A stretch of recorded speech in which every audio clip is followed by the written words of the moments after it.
It is rare to find so much industry expertise all in one spot, right at your fingertips. The world of public adjusting and insurance claims can be a scary one. This changes now. That's why we built this podcast for you, where all the industry experts converge. Let us be your guide to education and personal growth. You're listening to Because Experience Matters, the show for public adjusters who want to up their game. Hosted by the 2021 Public Adjuster of the Year, Jack Hanks. How much money are you leaving on the table by not knowing all the approaches you can take to maximize the payouts to the insured and profits for your business? On this show, you will discover untapped strategies to become an unstoppable public adjuster and an effective advocate for your clients. In every episode, Jack brings on all the industry big dogs, including leading roofers, contractors, lawyers, accountants, and marketers. You'll access the insider scoop, real case studies, real obstacles, and actionable winning solutions. Let's jump in so that you can stop working hard and start working smart.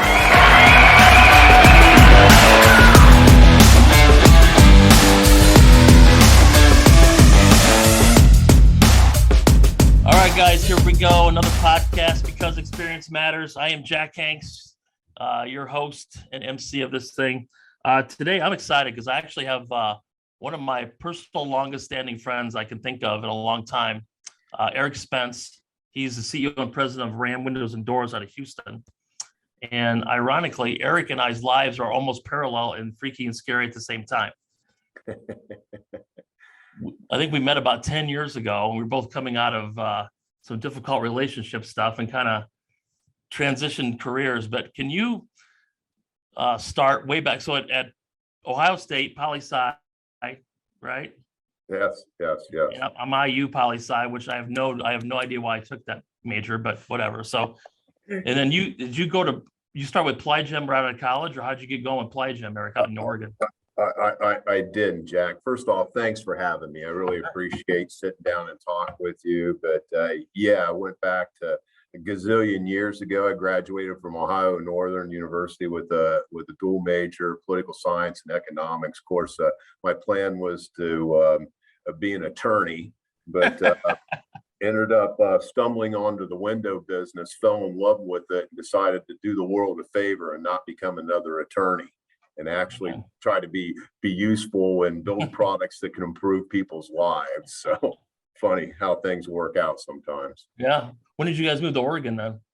You know, I took over, I started my career right out of college with Jeld-Wen. It was kind of interesting. Jeld-Wen, they're publicly traded now, but when I started with them, they were a small family business, and it remained a family business until I believe 2013 when they actually went public. And I left in 2009, but to give you an idea how big they were, when I started with Jeld-Wen, they were a $75 million company. When I left Jeld-Wen in 2009, they were a $4.6 billion corporation with about $2 billion of it domestically and about $2.5 billion international.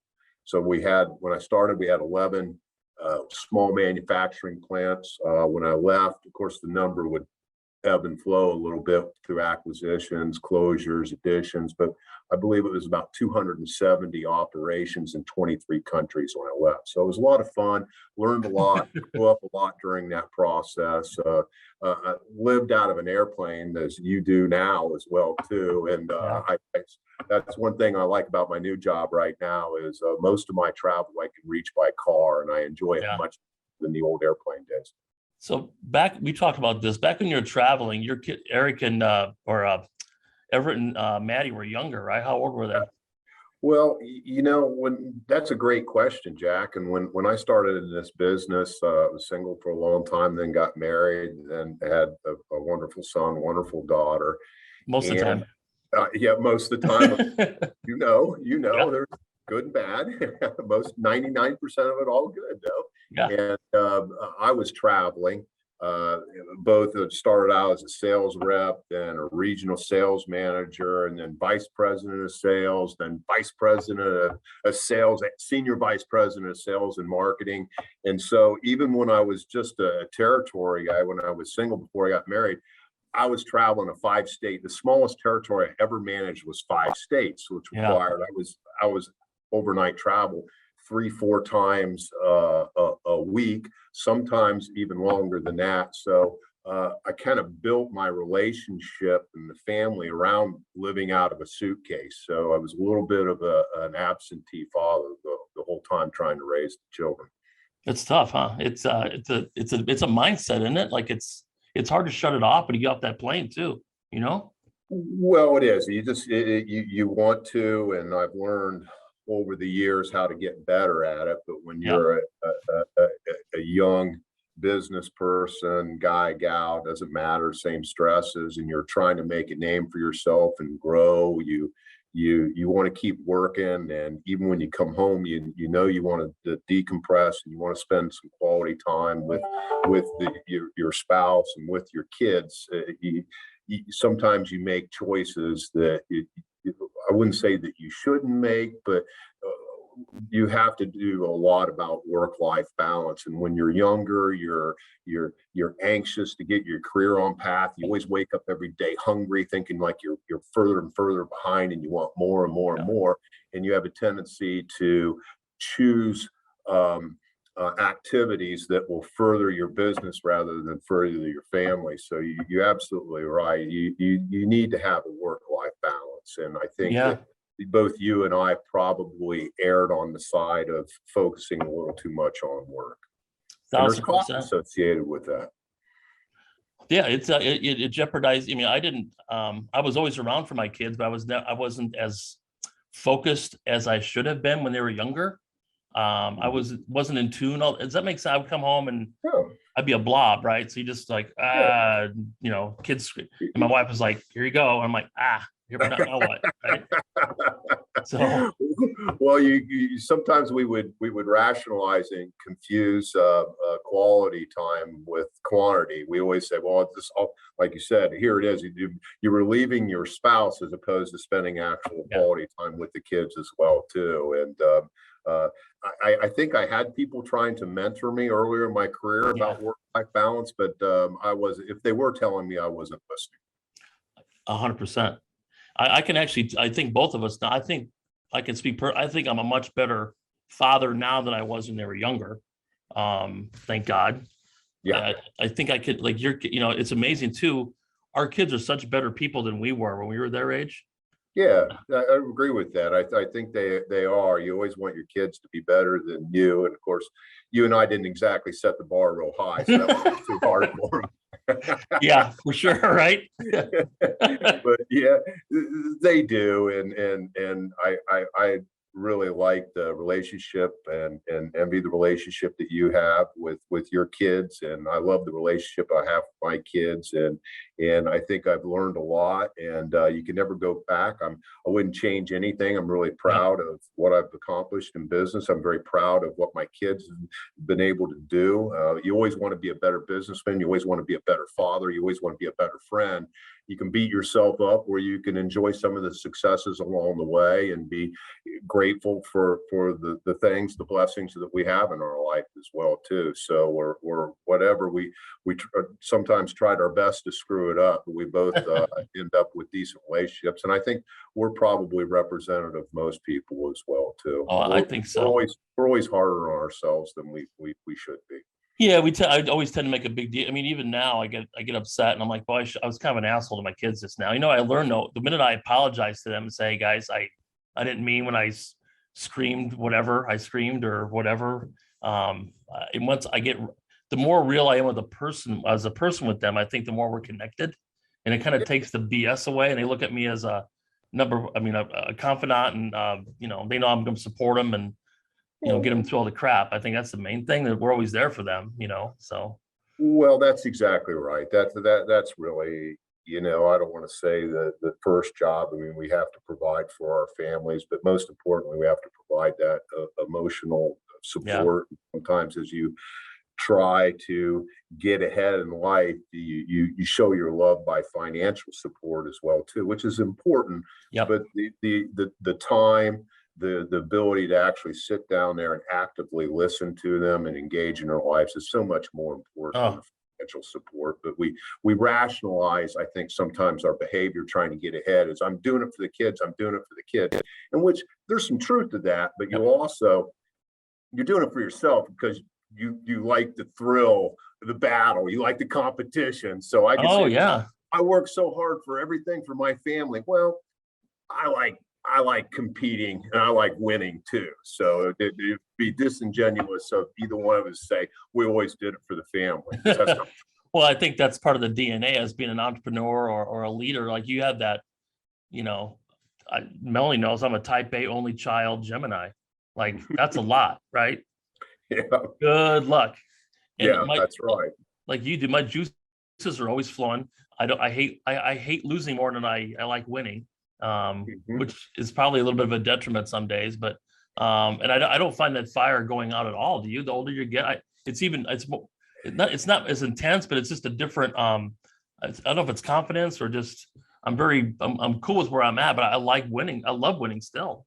Yeah, well, that's a great point. You do, and that's something I'll compliment you on, Jack. You have a lot of energy and a lot of fire, and energy attracts energy, and that's the older I get, the more experience I have in business and in life and everything. You can either come into it's almost like a bank. You can come in and deposit energy, or you're going to come in and suck the life out of it and take withdrawals of energy out of the room, and to have that energy to bring it forward, and whether it's work, your personal life, your personal relationships, people appreciate it and they feed off of it as well too. So that's a great analogy. Yeah. And the same thing is true for me. I just like the competition. It's funny. You hate losing more than winning. Sometimes I don't care whether I win or lose. I just like to compete. I think I want to win, but at the end of the day, I had so much fun competing that shit, I lost. But get them next time. Well, it's a DNA thing, right? That's never going to go away. Whether it's golfing or parenting or work or anything, it's how it is, to our benefit and our detriment, right? So exactly. So tell me how once again, our lives are parallel. Tell me how it's been going from a VP of sales position to a huge corporation to president and CEO of a corporation with the board members that you have to, it's a different world, right? I sometimes I miss getting out of bed and not worrying about anything except selling stuff, Are you just, I'm sure you're the same way, right? Well, you're right. That's a great question, Jack. And there's a lot more differences than I thought there would be. I'm first time president and CEO and a long-term leader of sales organizations. And I actually was naive enough to believe it would be an easy transition. And it's like, I got to just go out there and sell it. We'll figure out a way to build it, and I'll figure out a way to get people to come to work and have fun. And then we'll worry about all the, compliance and all these things. Well, it doesn't work that way.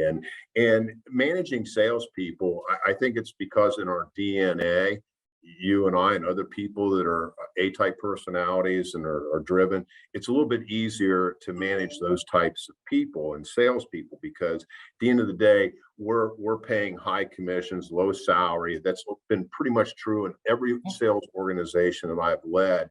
If it wasn't that way when we either acquired or built it, we changed it that way. So you're constantly recruiting and retaining and training people that are like-minded. And that was, you start running, you think that's the way you can run the entire organization.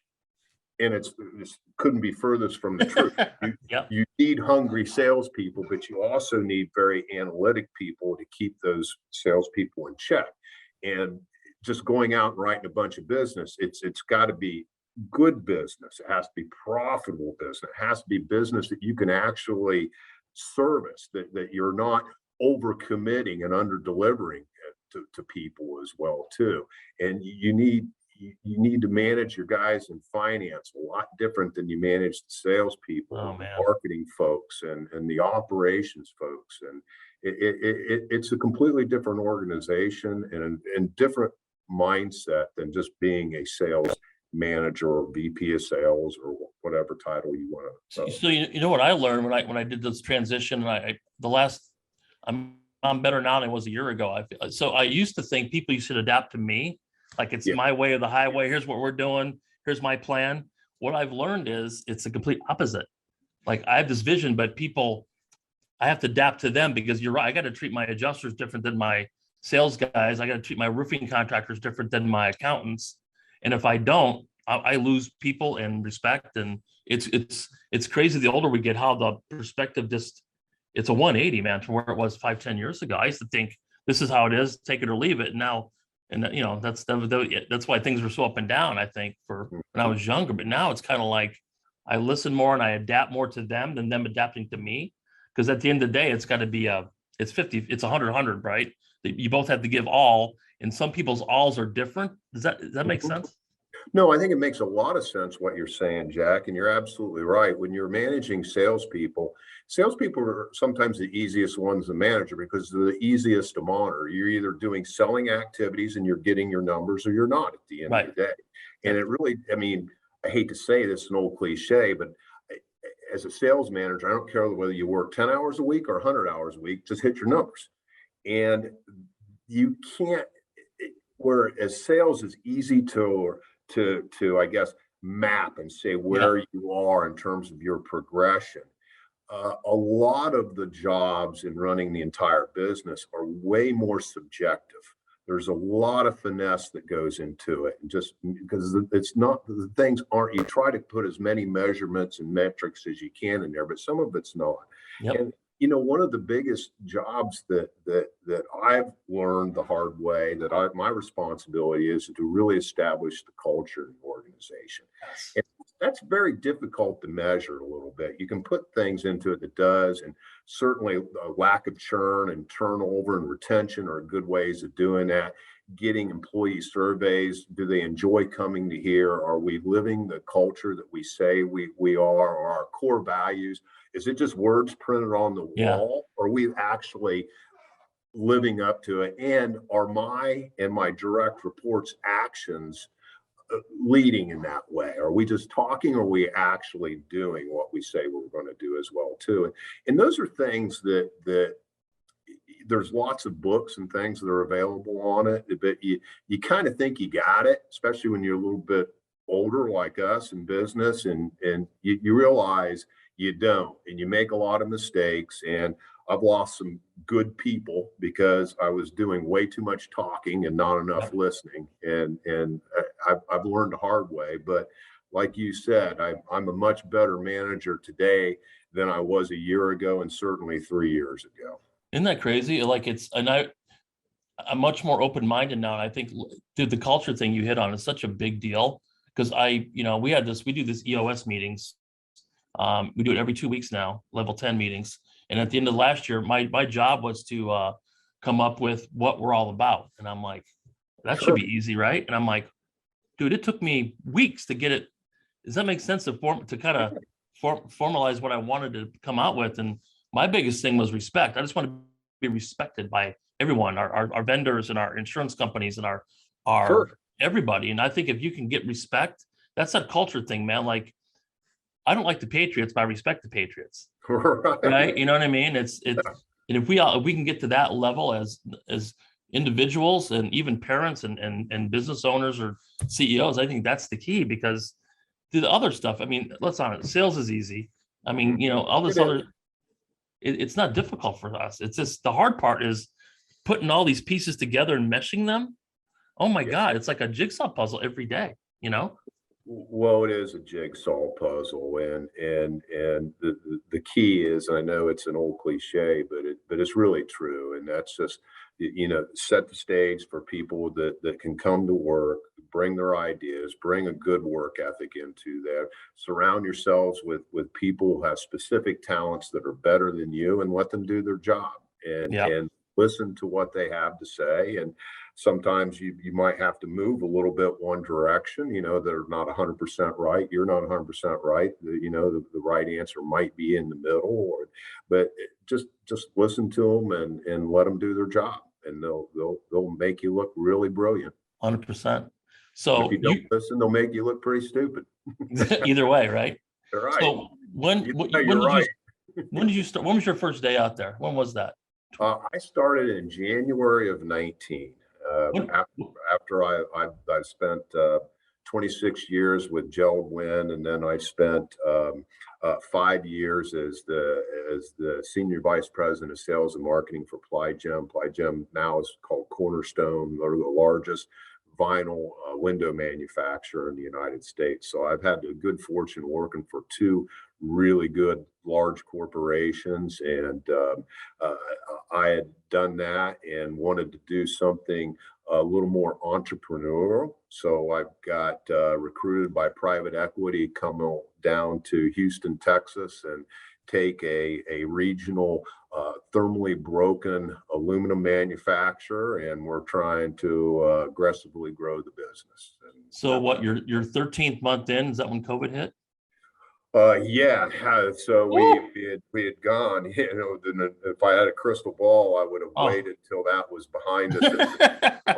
So and it's interesting because Ram is a unique company, Jack, in that we're most window companies, you're either a manufacturer or a distributor. We're actually both. Okay. So half of our business is Ram proprietary products, which we make high-end thermally broken windows, mostly residential, a little bit of light construction, but then we sell some other high-end windows. And really wanted to transform the business from about 40% manufacturing to about 60% distribution. Really wanted to do the inverse, and our goal for this year is to be 70% manufactured and 30% distributed. So really build, not only grow the business, but grow the Ram business at a much faster pace. And you're right. And I took over, and the first thing I did was after assessing all the talent, getting everybody and getting a good strategy and alignment, is we moved to a new building. It took about a year for the building to get built, but we took Ram from a 40,000 square foot facility to a 102,000 square foot facility. And the week we were supposed to get our certificate of occupancy was, I believe it was, I don't know if the date's exactly right, March 17th, I'm going to say that date, Texas shut down because of COVID. So Good God. I haven't even got my certificate of occupancy.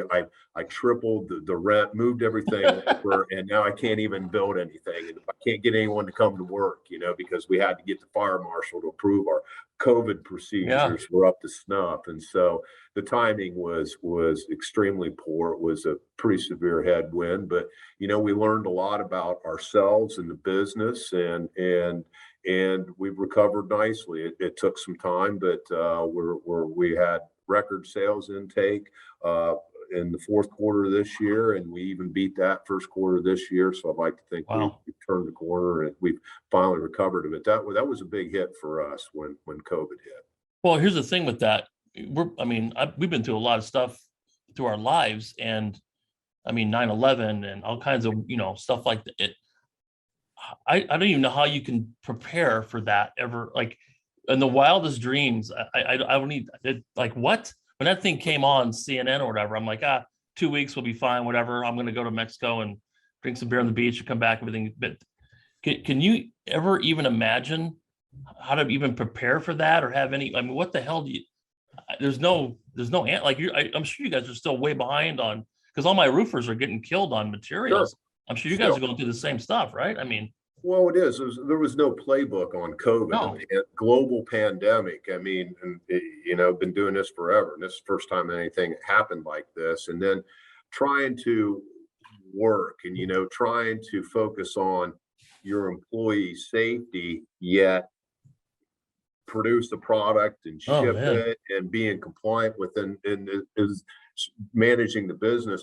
The government rules would come out. You'd have a county official say one thing, a state official say another thing, and then the Fed government say another thing on top of it. And all three were completely opposite directions and giving guidance on and so forth. And it made it difficult. And after a while, we just worked our way through it. One of the things that really helped Ram during COVID was when Governor Abbott declared the building materials industry in Texas an essential industry. It's a big part. It's outside of oil. It's the second biggest, financial acumen for the state of Texas is construction industry and the building products that are made down here, lots of manufacturers, so forth. So his leadership declaring us essential really made a big difference for us and probably helped us survive. Are you guys still experiencing? I mean, I'm sure you are, right? You're still getting your Yeah. head kicked in, right? I mean, Well, we are still experiencing it. You know, we were trying to provide a good, safe, clean environment for our employees to live. But I think what really the thing that still impacts the business, Jack, is that it really changed the mindset of the workers. And a lot of people, you know, this great resignation, it's real. They just checked out. Yeah. And in my almost 40 years of experience, I've never had it this difficult to try to attract and acquire new talent. And a lot of people out there, quite frankly, just still aren't back into the workforce yet. It's been very, very, whether both non-skilled and skilled labor is very, very tight. And I still, a lot of that's a result of COVID. And a lot of people want to work from home. And you know, Jack, we're a manufacturer. I wish we had more intellectual property, and I wish we had guys that could sit at home and write code. But at the end of the day, we're buying aluminum and steel and glass and hardware and assembling them into a products, putting them on trucks and delivering them to job sites and installing windows. That takes labor to do that. Where it's just our industry isn't a work from home industry. It's just not, and that's the COVID and the workforce requirements that have come as a result of that is really created a lot of headwinds for us. Before COVID, what was your, like, how long did it take to get a window once to order to ship? And now, I mean, what's the time frame now? What's the difference? Usually it was, I would say on average 6 to 8 weeks, and now it's 14 to 16 weeks. And quite frankly, for us, that's almost best in class in some areas as well, too. We have certain suppliers that we're getting product in 26 to 32 weeks, which used to be unheard of in the window door business. So the problem we're having on the insurance side is, like, you know, we'll settle a claim. Like we settled one in Rockford, Illinois 3 months ago, and the winter hit and and the guy's starting to get the work done now, and it's all metal and ISO board and stuff. And he calls me today. He goes, "My costs are 30% more than they were in October." That's right. 30%, and that's what, 5 months. So now we have to go back to the carrier and go, "Hey guys, I know you gave us a check for 1.8 million, but I need another $300,000-$400,000 on to this get the job done." No one will take it, because if you don't pay the higher price, they won't ship you the materials. And it's all, and I even have invoices from his guys. It's all legitimate. I mean, I don't think we'll ever gonna understand what the effects that thing had between economically and socially and alcoholism and suicide and divorce. And I mean, God almighty, it's unheard of. I think we're going to be dealing with this for several years, and hopefully, just when you think we're behind it, another wave of it comes out, and we're going to be dealing with it for a while, unfortunately.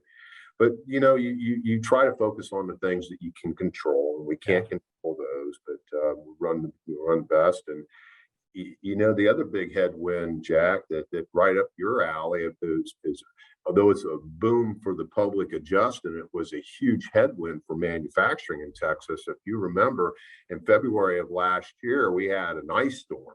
Oh, that's right in the middle of all that. Yeah, we had a 1-2 punch of COVID and the ice storm, and it was extremely severe on the Texas economy. And I can tell you, my aluminum suppliers, we've always prided ourselves on being a Texas manufacturer. We buy extrusions in Texas, our glass in Texas, we assemble it, we build and sell the products in Texas, and we're very proud of that.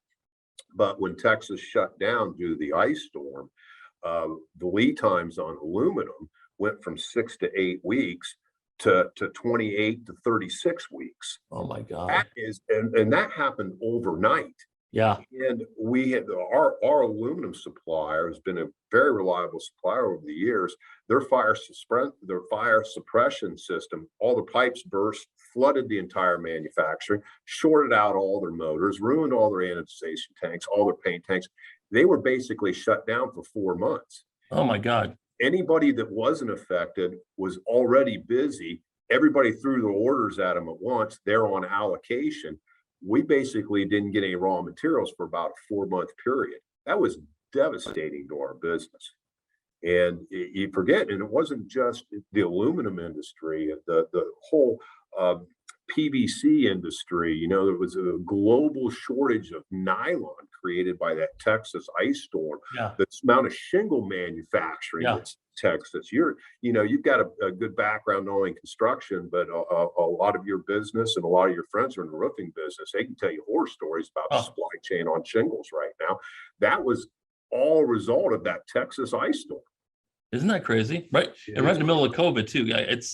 It's I can tell the insurance companies after that event was one of the largest events in the States ever.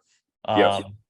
And I'll tell you what, the insurance companies after that event clamped down so hard on all the claims. Oh, I'm sure it's had the country. a It was paradigm shift on your business. $30-40 billion. And the problem is too, like back where we're from, it freezes, you leave it dripping all night. We understand that, but when you're in Texas and it gets 20 people out, but it got below zero there. Nobody knew how to handle it. No, it really didn't, and it was you learn real quick. For example, where I live, we were without power and water for 8 days. It's one thing to be without power. I mean, being an old Midwest guy, he's put on a warmer coat, right? We got through it. When you're without water, that's a game changer. I found that out. We're very blessed to have been born an American, and all the spoils that comes with being, the privileges that come with being an American. And clean water, available clean water is one of those things you take for granted until it doesn't happen anymore. You realize how important water is in your life. Can you imagine sitting in business school back in the mid 80s when we were there?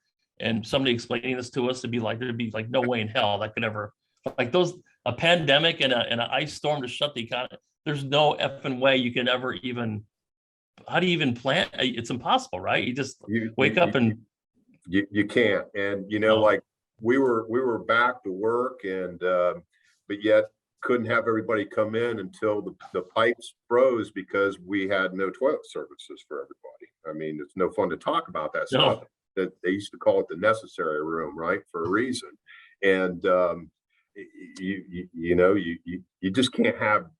You understand? I won't go into details. Yeah, I get it. You have to have running water to run an operation, have employees, and whether that's on a job site or a factory or anywhere for that matter. And I always took that for granted. Boy, I don't anymore. We have plans for all that kind of stuff and all these contingencies that come up as well too. And it wasn't just when you look at the insurance industry, I can sit there and say, well, all these headwinds created all these losses in the businesses, and you try to get those recouped, and they become very esoteric. You can't get them. But what isn't even insurable, and most of our stuff wasn't insurable. But what even you got to add in there is, okay, what do we have to do as an organization if this happens again? How do we prevent it from just killing and strangling our business? So you make capital investments in other relationships, other tool and die companies, other equipment manufacturers, other suppliers. It costs money to do all that. So we spent several $1 million getting like all of our unique profiles for our window component parts. It's expensive to do that tooling. And so you don't want to have multiple suppliers, but we made the decision to start business with 2 other and bought all the tooling. And it's about $1 million to have 2 additional suppliers on the tooling. And that's a lot of money for a small company to put that kind of cap into it. But we thought it was necessary to protect the long-term viability of our product as well too. It's insane. I think we're all better businessmen now because we had to be to figure this. I mean, dude, I was getting off airplanes in the middle of Chicago, Oklahoma City, and there was no rent-a-cars because they were closed. There was no food. I mean, I lived on Cheez-Its and sugar-free Red Bull for weeks because that's all there was when I landed. Like the claims still went on. Like we didn't stop traveling the whole time. I remember sitting in the Brian who works with me, we were sitting in the Hyatt Regency in Indianapolis, Indiana, and it's like a 350 room hotel. There were 4 people in it. It was black, and it was just a creepy. To me, it was more creepier than 9/11 because I think 9/11 we knew what the problem was and we had it diagnosed, and the government was like, here's X, Y, and Z. This was just a random, no end in sight thing, and people were, and they still are scared to death, man. Like, there's still people wearing masks on airplanes, and I'll never wear another mask my entire life, by the way. But people, well, you say that, you don't know. well, unless I have to. But dude, people generally got exactly. freaked out, right? Like the mental. I saw some friends of mine. It just, you would never. They were literally worried, upset, and doomsday. It was like, whoa, scary. No, you're right. And those were the challenges in our business. We had a couple breaks as well too. I know you were down in Louisiana quite a bit, and Yeah. we had actually on top of the ice storm. As soon as we thawed out, we're trying to get our lives back together. Then it's hurricane season here on the Gulf Coast, right? And we had 3 back-to-back hurricanes. Now, we were very fortunate in Houston because they were heading right towards Houston, all 3 of them. And those poor devils in Louisiana got hit 1, 2, 3.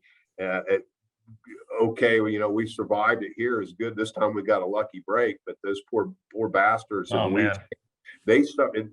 Houston and Texas made the headlines for the ice storm, but it affected the people in Louisiana too, and they were just recovering from that when those 1, 2, 3 punches hit them on those 3 hurricanes, and they were severe. One of them was Category 4, which is massive wind load, as being in the roofing business. Yeah, we're still dealing with those claims daily. We're getting 2 or 3 in a day still, which is unheard of. But it goes back. It was a very weird last few years for all of us. Like, the next thing kept happening, and there was never a break, right? No, it doesn't seem to be. And then, the good news is business is still really strong, which makes, I guess, a little tougher for the people that have claims trying to get resolved because of the demand. You can only produce so many materials, and that material goes either into replacement and repair, or it goes into new construction. And there's extremely high demand on both, which is, putting the supply chain issues that are hitting us as well too. Like I mentioned earlier, we used to get aluminum in 8 weeks. Now it's 28 weeks. Now we put in additional high bay racking, and we've been buying heavy as well to overcome with that. But there's still a lot of supply chain issues on the entire industry from top to bottom. How long do you see that going on for? Jack, I wish I had a crystal ball. I'd be buying long or selling short right now, depending on what we think. But there's enough business and backlog from what I'm hearing, and there really, it's going to be tight probably for another year unless something catastrophic happens one way or another. And knock on wood, nothing major happens. But I foresee it being another 12 to 18 months before there's a little bit of calming down. I'm starting to see a little things calm down. If you watch, there's a couple of indexes that talk about the cost of global shipping. It's starting to stabilize a little bit. We base a lot of our costing and our contracts based on what they call the Midwest ingot, which is aluminum futures. They've settled down a little bit as well too. So we're starting, even though demand is high, we're starting the panic. It seems to be subsiding, which is the first sign of it slowing down a little bit. But there's so much in backlog right now that even if it started putting the brakes on the economy, and with the Fed raising prices, there's still so much momentum that it'll take 12 months anyway. Well, that's crazy. I mean, thank God, I guess, right? Like, we could stop doing claims now and sub claims for the next year and not be done. Same thing. Well, that's exactly right. I just relate that to Ram, like we'd mentioned earlier in the podcast, that we'd normally like to have 6 to 8 week lead times between when we take an order and when we'd like to sell it. Right now we're at 16 weeks, but most of our builder partners aren't raising too much of a fuss about it because, quite frankly, what used to take them 30 days to pour a slab and frame a house is now taking 120 days. So that's given us a little bit of reprieve when they place the orders and we're 12 to 16 weeks out on. That's normally the build cycle because we play in the luxury side of the business. So we sell mostly larger, more affluent builders, custom builders as well too. And it takes a little longer to build those houses than it does some of the entry level homes. So it's like the new normal. It is what it is now, right? Yeah. Well, that's exactly right. So we're really focusing on long-term as a company. What can we do to, I guess, be the first one out of this process where we can be reliable? Like we mentioned earlier in the podcast, that you want to be you want to be dependable, you want to be respected in the industry, you want to stand for something with your brand, and we want to be reliable. If we say it's going to be 16 weeks, then we're going to do everything we need to deliver it 16. If we say it's 12, that's great, but do what you say you're going to do. So Yeah. we're really focusing on doing that right now. Man, it's been a crazy couple of years, hasn't it? Like it's not. If we had to write a book, I don't think I could write a book. Like here's what's going to happen. I couldn't even dream about this stuff. Right? It's insane. Well, this is they would not that I ever went or they would be ever let me in, but what they don't teach in Harvard Business School, this would be class to teach in this right now, because I think we've all experienced things that I never thought that I would see in my lifetime. You know, like you growing up in the Midwest, that was the heart of automobile steel country. They kind of invented the whole just-in-time inventory systems and everybody running lean. And so these old school mentalities of having redundancy in the supply chain and making sure that you got good raw materials and good source of labor, that all went away. That was the people don't think about that stuff anymore. Well, we just had to. We basically picked up in a time capsule and went back 40 years. Yep. Because the JIT really failed, at least the building materials industry. And I would argue it's failing the automobile industry because they have pent up demand for products that they can't service as well either. No, you drive by the dealerships here in Scottsdale, there's like 4 cars on it. Like you couldn't buy new. Well, Hunter wrecked her Jeep, a month or 2 ago. And I bought that thing 3 years ago, brand new Jeep Cherokee. We paid $31,000 for it. And she pulled out from a car and got smashed and totaled it. The insurance company gave me $38,000. So I got $7,000 more after having a car for 3 years than it was worth. I made $7,000 on the car. Then we go buy a new one at the same dealer, same car, except this one's gray, hers was white, $51,000. Well, that's a stit. You think you picked up 7, but what you actually lost was 14. Yeah, exactly. Can you please explain this to her next time you see her, please? Yeah, economics 101. Oh my God. You're absolutely right. And we're related to our business. We use a lot of Ram 250 trucks to haul a lot of our windows. We use a fifth wheel, someone can pull those things. So we don't have to have CDL drivers as a result. I need to buy 3 trucks. We can't get one. We've had 2 of them on. We've just placed our 3rd order, and Ram can't tell us when they're getting the trucks. And as an example, there's a dealer here in Sugar Land, Texas. I drive by it every day, and I'm looking at it. He's got 100 trucks sitting on the show. I mean, what do you mean you can't tell us when we're getting a truck? I'm going to go in there. I'm going to buy 3 trucks right now. Salesman walks up and said, I want to buy these F-250s. Heck with Ram. I'll buy your F-250s. And the guy says, well, come on in. We'll get you signed up, and I'll let you know what the projected delivery date is. And I said, no, I want to buy these 3. And he goes, oh, those are all sold. And I said, I don't care what color it is. What do you? And he says, every one of those trucks is sold. And I go, what about these 10 right here? All look the same white one. He goes, oh, that was sold about 2 months ago to a landscape, whatever you call a landscape service person or whatever. Bought all 10 trucks. Doesn't have any place to put them right now, so he's paying storage fee to the dealer. So I'm oh my God, this sold inventory that I said, well, let me rent the truck from him. Yeah, lease them for a couple of months. But that just shows you how crazy it is in the supply chain. Here it is. Even the stuff that you think is available, it's not. It's already sold to somebody, or it's sitting there because they're waiting on a chip or a component part that needs to complete that. But Ford says, we got to ship these trucks whether they're done or not. We'll add the accessories to them down the fact because the whole supply chain's backing up. And I've never seen this before. No, it's like, so you can't. Harvard Business, this is not a course at Harvard or Indiana or Ohio State, matter of fact. So, none of it. So we're getting ready to wind up here. I always ask one final question here. If you go back to 1990, when you're first getting into business, if you could grab yourself by the back of the neck and give yourself, not to change anything, but give yourself any advice besides never asking Melanie out, but we'll talk about that later. I'm kidding. Okay. Background, or his wife to be and myself and Erica, we've been friends for, and Melanie worked for me forever. We're very, very good friends. So I can tease her a little bit here. But if you had to give yourself any advice when you're just getting started, what would you tell a young Eric Spence?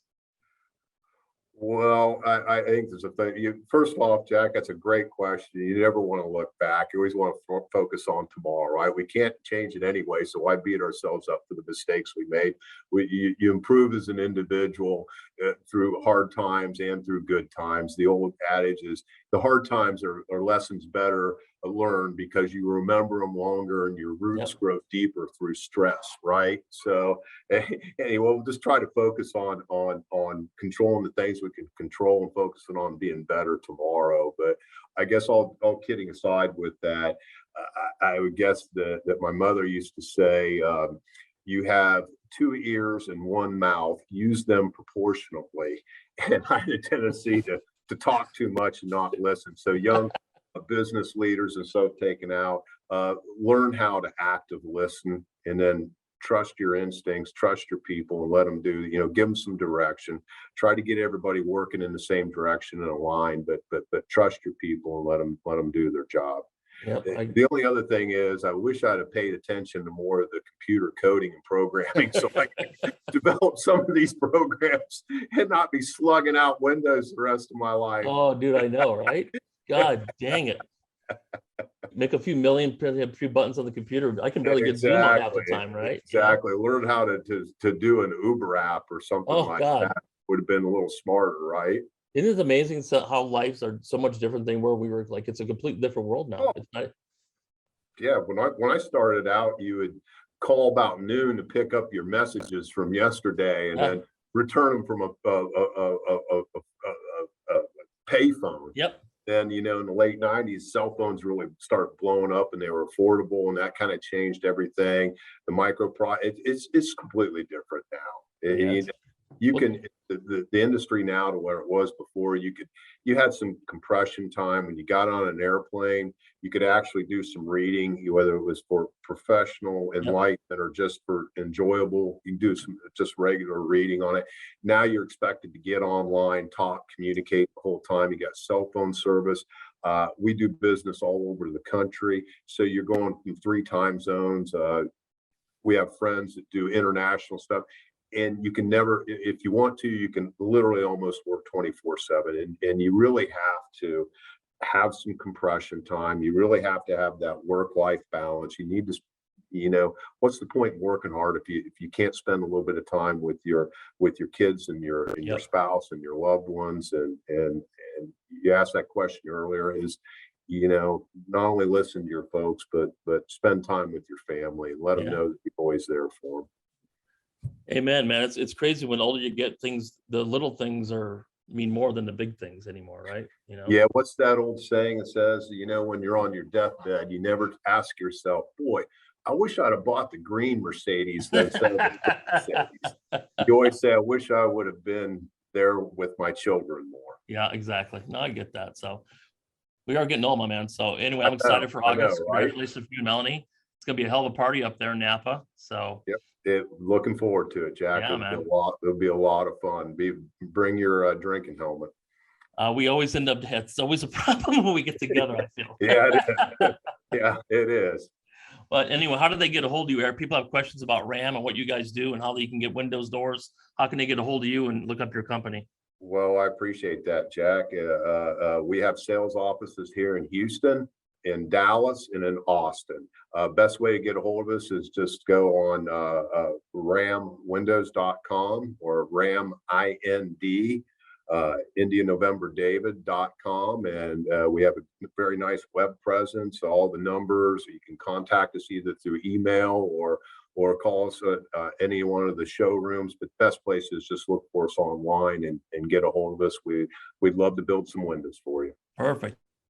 And as a parting gift, Eric, I have this Notre Dame University football hat ready to go for the big game for Ohio State and Notre Dame in August. So it'll be a lot of fun. This will be your first wedding gift. It's nice to see that you stopped dodging us and you really put your boy pants on and come into play.